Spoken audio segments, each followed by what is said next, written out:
ಗೃಹಲಕ್ಷ್ಮಿ ಮತ್ತು ಪೆನ್ಷನ್ ಫಲಾನುಭವಿಗಳಿಗೆ ಸಿಹಿ ಸುದ್ದಿ.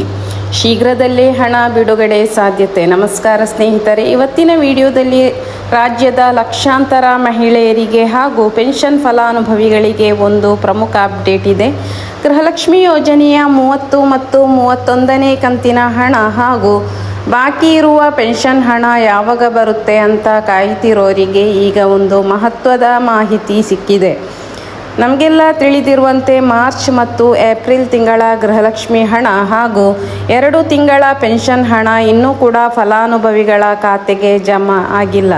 ಇದರ ಜೊತೆಗೆ ಯುವ ನಿಧಿ ಯೋಜನೆಯ ಹಣ ಕೂಡ ವಿಳಂಬವಾಗಿದೆ.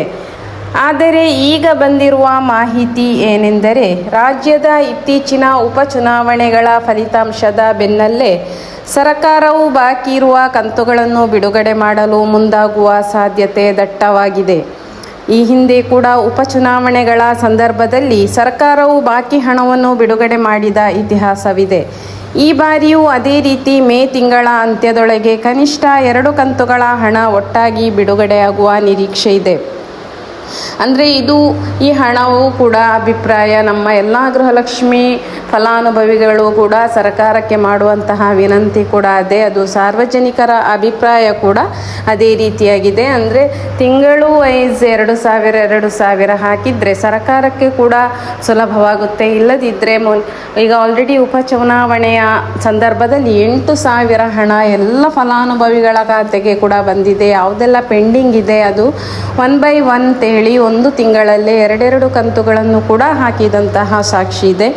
ಅದೇ ರೀತಿ ಈಗ ಇನ್ನು ನೆಕ್ಸ್ಟ್ ಬರುವಂತಹ ಉಪಚುನಾವಣೆಯ ಸಂದರ್ಭದಲ್ಲಿ ಎಲ್ಲ ಕೂಡ ಬಾಕಿ ಇರುವಂತಹ ಕಂತುಗಳನ್ನು ಹಾಕುವ ಸಾಧ್ಯತೆ ಇದೆ. ಇದಕ್ಕೆ ಸರ್ಕಾರಕ್ಕೆ ಇದು ತುಂಬ ಹೊರೆ ಕೂಡ. ಅದೇ ರೀತಿ ತಿಂಗಳು 2,000 ಅಂತ ಹಾಕಿದರೆ ಸರ್ಕಾರದ ಹೊರೆ ಕೂಡ ಕಡಿಮೆಯಾಗುತ್ತೆ.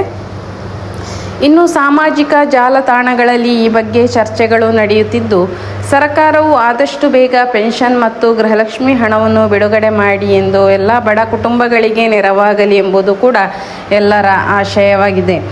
ಒಂದು ವೇಳೆ ನಿಮ್ಮ ಖಾತೆಗೆ ಕಳೆದ ತಿಂಗಳ ಹಣ ಬಂದಿದೆ ಅಥವಾ ಎಷ್ಟು ಕಂತಿನ ಹಣ ಬಾಕಿ ಇದೆ ಎಂಬುದನ್ನು ನೀವು ಕಮೆಂಟಲ್ಲಿ ತಿಳಿಸುವ ಮೂಲಕ ನಮಗೆ ತಿಳಿಸಿದರೆ ಅದು ಸರ್ಕಾರಕ್ಕೂ ಕೂಡ ತಲುಪುತ್ತೆ. ಯಾಕೆಂತ ಹೇಳಿದರೆ, ಯಾವ ಕಂತಿನ ಹಣ ಯಾವ ಜಿಲ್ಲೆಗೆ ಬಂದಿಲ್ಲ ಅಥವಾ ಯಾವ ಜಿಲ್ಲೆಗೆ ಎಲ್ಲ ಕಂತುಗಳು ಬಂದಿವೆ, ಇನ್ನು ಉಳಿದ ಬಾಕಿ ಯಾವ ಜಿಲ್ಲೆಗಳಿಗೆ ಬಾಕಿ ಇದೆ ಅಂತ ಕೂಡ ಗೊತ್ತಾಗುತ್ತೆ.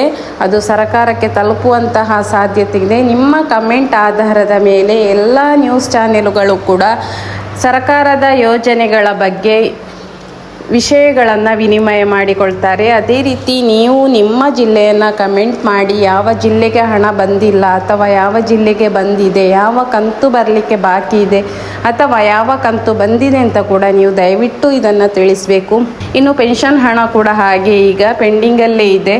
ಪೆನ್ಷನ್ ಹಣ ಆದಷ್ಟು ಬೇಗ ತಿಂಗಳು ಕಳಿಸಿದ್ರೇ ಉತ್ತಮ. ಯಾಕೆಂತ ಹೇಳಿದರೆ ಅದು ಪೆನ್ಷನ್ ಹಣ ಬರುವಂಥದ್ದು ಆರ್ಥಿಕವಾಗಿ ಎಲ್ಲ ಬಲಾಢ್ಯರಾದವರಿಗೆಲ್ಲ ಕೆಲವೊಂದು ಪೆನ್ಷನ್ ಹಣ ಬರುವಂಥದ್ದು 60 ವರ್ಷ ಮೇಲ್ಪಟ್ಟವರಿಗೆ. ಅವರು ಇದೇ ಹಣವನ್ನು ನಂಬಿಕೊಂಡು ಇರ್ತಾರೆ. ಅಂದರೆ ತಿಂಗಳು ಅವರ ಮದ್ದಿನ ಖರ್ಚಾಗಿರ್ಬೋದು, ಔಷಧಿಗಾಗಿರ್ಬೋದು, ಯಾವುದೇ ರೀತಿ ಅವರ ಖರ್ಚಿಗೂ ಸಹ ಅವರು ಪೆನ್ಷನ್ ಹಣವನ್ನೇ ನಂಬಿರ್ತಾರೆ.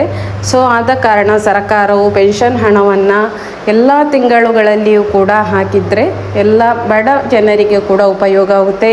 ಈಗ ಇರುವಂತಹ ಸರ್ಕಾರ ಎಲ್ಲರೂ ಕೂಡ ಬಡ ಜನರ ಪರದಲ್ಲೇ ಇರುವಂಥದ್ದು.